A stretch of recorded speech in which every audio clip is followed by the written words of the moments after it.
आज एमपीएससीचा पेपर फुटला आणि या पेपरफुटी प्रकरणामध्ये एमपीएससीच्या अप्पर सचिवाला सुद्धा अटक करण्यात आली। एमपीएससीच्या 2 सहाय्यक कक्ष अधिकाऱ्यांना सुद्धा अटक केलेली आहे। पेपरफुटीचा आरोप करणारा गौरव पाटीलची भूमिका सुद्धा संशयास्पद असल्याचं बोललं जात आहे।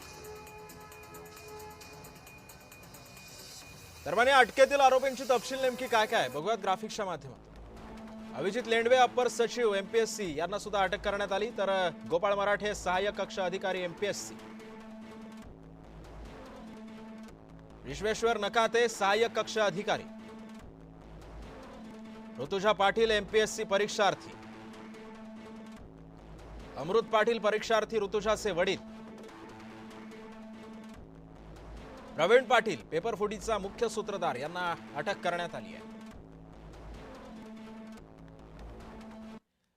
दरम्यान एमपीएससीचा पेपर फुटल्याचं स्पष्ट झाल्यानं विरोधकांनी राज्य सरकारवरती जोरदार निशाणा साधलाय। बघूयात नेमकं विरोधक काय म्हणाले।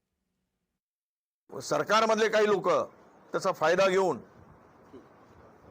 गोंधळ घातला जातोय, म्हणून आरोग्याचे तरी किमान पद पूर्ण भरले पाहिजेत एवढी साधी अक्कल सरकारला नसेल, आरोग्य विभागाला नसेल, तर यापेक्षा दिव्य काम यांचं कोणतं आहे? भारतीय जनता पक्ष आणि त्यांचे कोण चिल्ले पिल्ले बगल बच्चे ह्याच्यामध्ये इन्वॉल्ड आहेत का?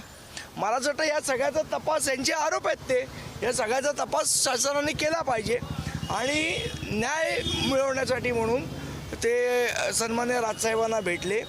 साहेबांनी त्यांच्याकडनं सगळी माहिती घेतली आणि लवकरच साहेब मुख्यमंत्र्यांची याबाबत चर्चा करतील। एक पेपर हा 40-40 लाख रुपयाला तिथे गेलेला आहे।